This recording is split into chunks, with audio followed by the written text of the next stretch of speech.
Podcast episode को सुनने के बाद जिस प्रकार के कमेंट्स आ रहे हैं उस विषय पर मुझे ऐसा लगता है कि इस बात को आपके सामने रखना चाहिए और आपके प्रश्नों का उत्तर भी देना चाहिए बाकायदा। ठीक है, तो आपके सामने इस छोटी सी चीज़ को मैं रख रहा हूँ और कोशिश करता हूँ कि अच्छे से रखूँ और आपकी तरफ से जो प्रश्न आ रहे हैं वो न रुकें। तो आप प्रश्न पूछते रहिए, अपनी बातों को मेरे सामने रखते रहिए और आप इस पॉडकास्ट को सुनिए। फिलहाल इस बात पर आते हैं। कर्टक को भी अब अपनी योग्यता दिखाने का अवसर मिल ही गया। उसने आगे कहा, राजाओं और पहाड़ों में अनेक बातों में समानता नहीं होती। राजा तो कई बातों में सांप जैसा भी होता है। जैसे सांप के ऊपर केंचुली होती है, उसी तरह राजा कवचधारी होता है। सांप टेढ़ी चाल चलता है तो राजा की भी चाल बहुत टेढ़ी होती है। सांप की ही तरह राजा क्रूर स्वभाव का होता है।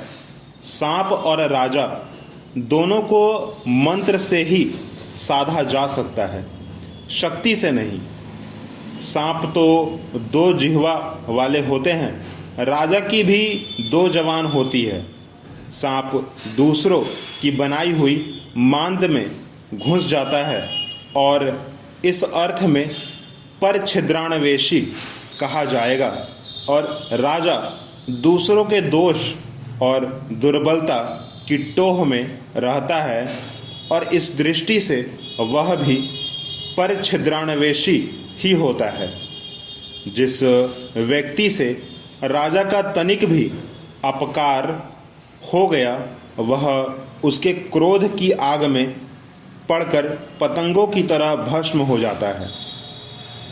राजा का पद उसी तरह दुर्बल और जैसे ब्रह्मतेज की प्राप्ति, ब्रह्मत्व की साधना और राजसत्ता की प्रतिस्पर्धा में तनिक भी चूक होने पर सब कुछ गड़बड़ हो जाता है। और इनमें एक और समानता होती है कि ये दोनों ही तनिक भी उपेक्षा सहन नहीं कर पाते। राजलक्ष्मी की भी कुछ अलग ही महिमा है। जल घड़ी के जल की तरह राजलक्ष्मी अपने आप पर ही रीझी रहती हैं। इसे पाना कठिन तो होता ही है, इसको संभाल कर रखना भी बहुत कठिन होता है। लाख जतन करने पर भी इसे रोक कर नहीं रखा जा सकता। दमनक अभी तक चुपचाप सुन रहा था। कर्टक की बात पूरी होने पर उसने कहा, तुम्हारी बात ठीक है। किसी भी वस्तु का जो स्वभाव है उसको समझकर ही उसके साथ व्यवहार किया जा सकता है। यदि स्वभाव समझ में आ गया तो व्यक्ति किसी को भी अपने अनुकूल बना सकता है। और फिर सेवक की तो सबसे बड़ी विशेषता ही यह है कि वह स्वामी के मनुकूल आचरण करे। ऐसा करके ही वह राजा को प्रसन्न कर सकता है। राजा को मुट्ठी में करना है तो वह रूठ जाए तो उसको मनाओ और उसकी खुशामद करो। जो उसके चहेते हों उनको पटाओ, जिनसे उसकी अनबन है उनसे कटो और उसकी दानवीरता की प्रशंसा करो। उसे वश में करने का इससे बढ़कर कोई दूसरा मंत्र नहीं है। अब कर्टक की सारी दुविधा मिट गई थी। उसने कहा, यदि ऐसा है तो तुम्हारा मार्ग मंगलमय हो। अब जो भी समझ में आए करो।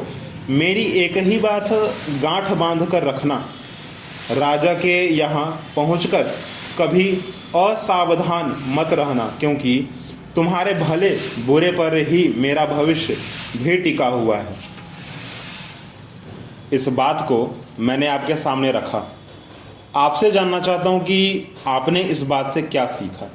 आप इस बात को किस प्रकार से अपने साथ लेकर चलते हो, क्योंकि मेरे पास तो बहुत सारी चीज़ें हैं कहने को भी, आपके सामने रखने को भी, पर बात कमेंट्स की करें ना, तो आपके प्रश्न, आपकी बातें मेरे लिए ज़्यादा इम्पॉर्टेंट है।